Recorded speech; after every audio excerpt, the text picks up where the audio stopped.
السلام عليكم ورحمة الله وبركاته. النهاردة معاكم فيديو جديد ووصفة جميلة جدا. عاملين فيها الكفتة المشوية على الفحم تحفة، وممكن تشويها على الجريل.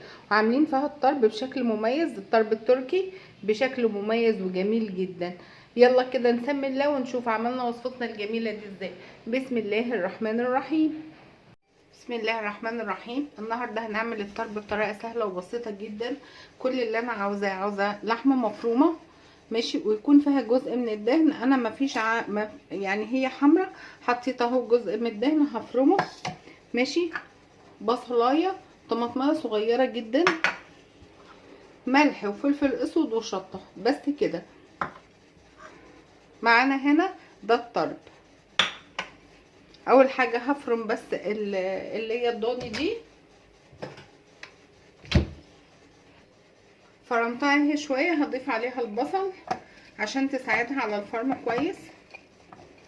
وانا عاوزه طماطميه صغيره، لو كبيره باخد بس جزء منها، انا مش عاوزه كتير عشان انا مش عاوزه سوائل فيها عشان ما تفكهاش. انا هحط قرون الشطه دي تتفرم عشان هي شطه مجففه لكن مش مطحونه.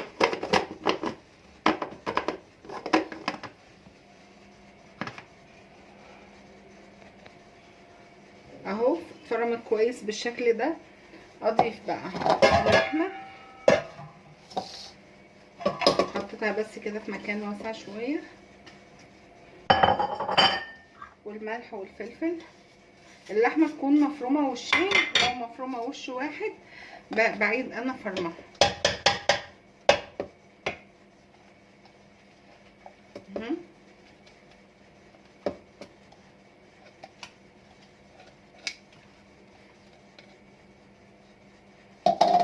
وعجنها كويس قوي.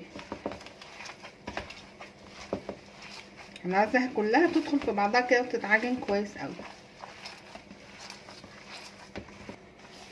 بعد ما عجنتها بالشكل ده اجيب بقى الطرب افتحه. على فكره ممكن انت ما تضيفيش الدهنه وتكتفي بالطرب، بس بما ان انا هعمل كمان كفته فحبيت احط الاتنين. بفرده بالشكل ده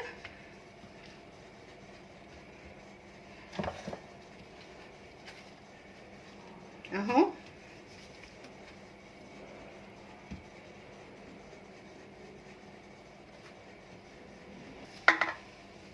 فردته كده كويس قوي. افرد فيه اللحمه طبقه كده رقيقه من اللحمه، شايفين بالشكل ده. فردته وسويته بالشكل ده. ابدا الفه زي الرول كده، زي ما يكون هعمل سويس رول بالظبط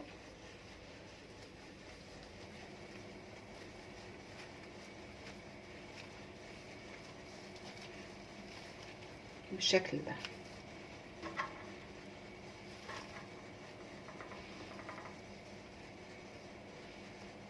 تمام. ابدا بقى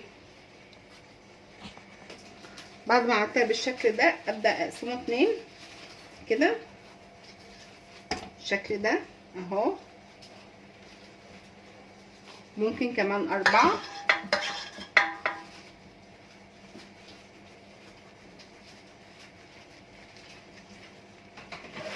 بالشكل ده.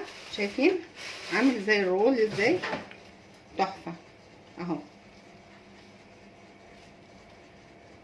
من ال4 كده، واتجاه القفله يكون كده قدامي اهو. ابدا بقى سيخ الشيش طاووق، ابدا ادخلها. ممكن تحطي 3 او ممكن تحطي ال4 زي ما انا عملت كده. بما ان السيخ طويل فانا حطيت 4 اهو. تاني سيخ كمان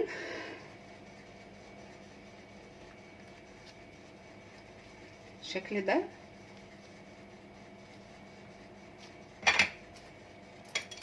كمان 1.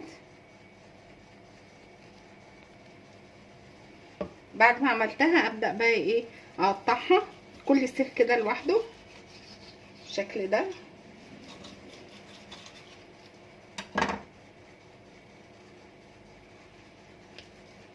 اهو.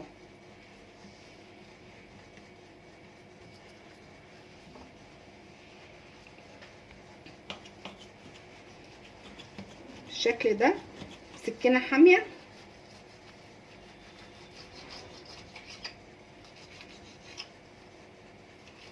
عشان تاخد من فوق لتحت اهو.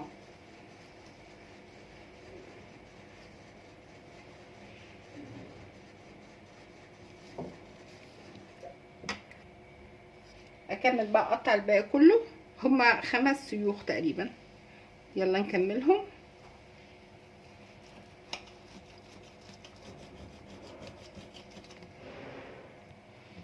اهو بالشكل ده. هتسيبه بقى كده على يرتاح قبل الشوي اهو.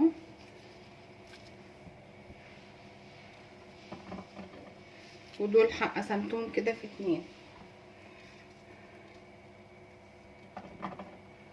اهو بالشكل ده. احطه بقى في التلاجة عم اكمل بقية الكفتة. بقية الكفتة بقى اخد جزء كده كبير واصبعه على ايه، على اي حاجة مدورة بالشكل ده. شايفين بالشكل ده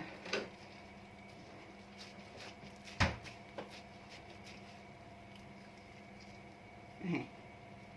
ممكن تصغريها عن كده وممكن المقاس ده حلو.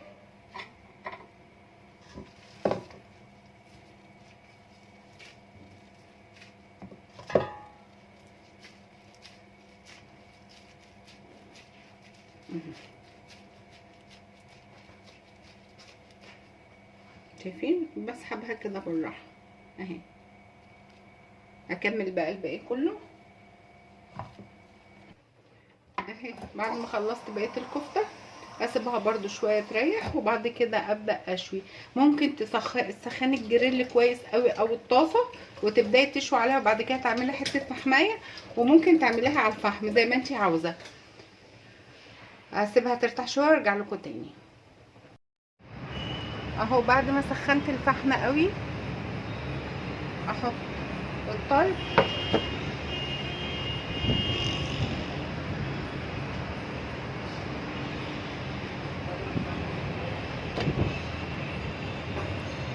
بالشكل ده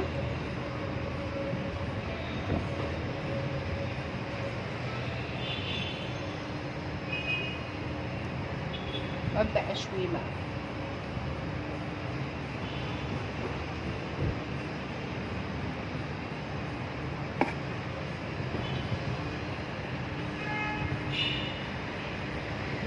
لازم يكون النار معاكي حاميه.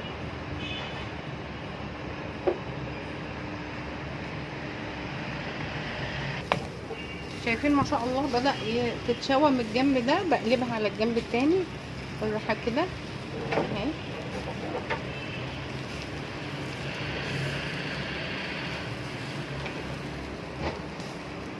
تحفه. والطرب كده بيسيح حلو وبيدي النكهه الحلوه قوي.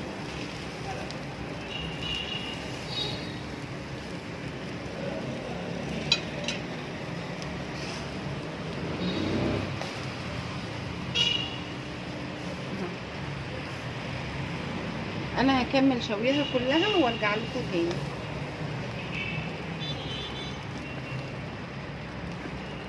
شايفين الجمال. وطبعا بعدها هبدا احط الكفته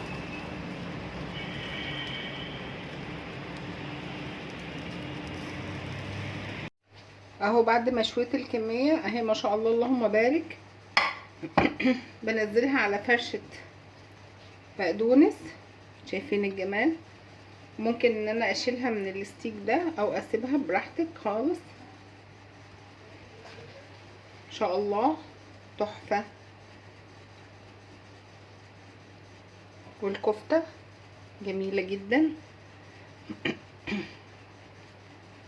اتمنى الوصفه بتاعه الطرب دي تعجبكم. عجبتكم ان شاء الله لايك وشير تفعيل الجرس عشان يوصلك كل جديد. نتقابل في وصفه تانية باذن الله، والسلام عليكم ورحمه الله وبركاته.